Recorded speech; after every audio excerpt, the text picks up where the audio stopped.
प्रशासनाने घेतली प्रशांत कोरडे यांच्या उपोषणाची दखल।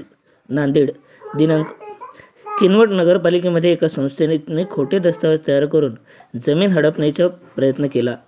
त्याची तक्रार शिवसेना उभाटा गटाचे शहर प्रमुख प्रशांत कोरडे यांनी जिल्हा निबंधक यांच्याकडे केली होती। त्या तक्रारीची दखल घेत जिल्हा उपनिबंधक कार्यालयाने समिती स्थापन करून चौकशी करण्याची लेखी आश्वासन दिले। त्यामुळे शिवसेना उद्धव बाळासाहेब ठाकरे गटाचे प्रशांत कोरडे यांचे येत्या 2 तारखेपासून आमरण उपोषण होणार होते ते उपोषण स्थगित करण्यात आले आहे।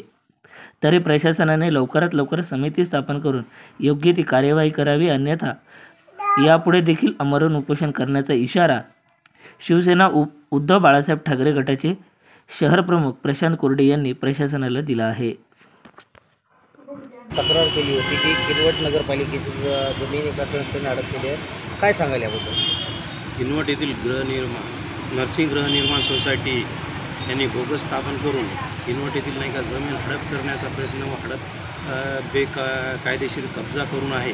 त्या संदर्भात आम्ही जिल्हा उपनिबंधक साहेब बिल्लारे साहेब यांना नाही का निवेदन दिले होते की जर या अनुषंगाने जर चौकशी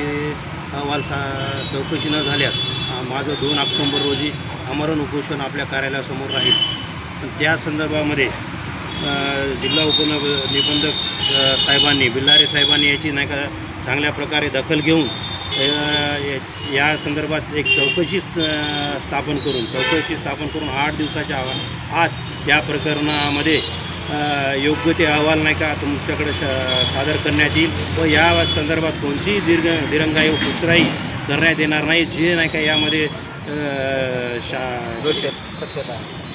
जे सत्यता आहे ती सत्यता समोर आणून तुम्हाला नाही का न्याय देण्याचा प्रयत्न आम्ही करू, असे नाही का साहेबांनी आम्हाला आदेशित लेखी आश्वासन दिल्यामुळे तुर्तास माझे आमरण उपोषण हे स्थगित केलेले आहे। जर या संदर्भात योग्यरित्या जर न्याय न भेटल्यास येत्या काही दिवसानंतर मी आमरण उपोषणास इथे अजून बसायच्या मानसिकतेमध्ये आहे।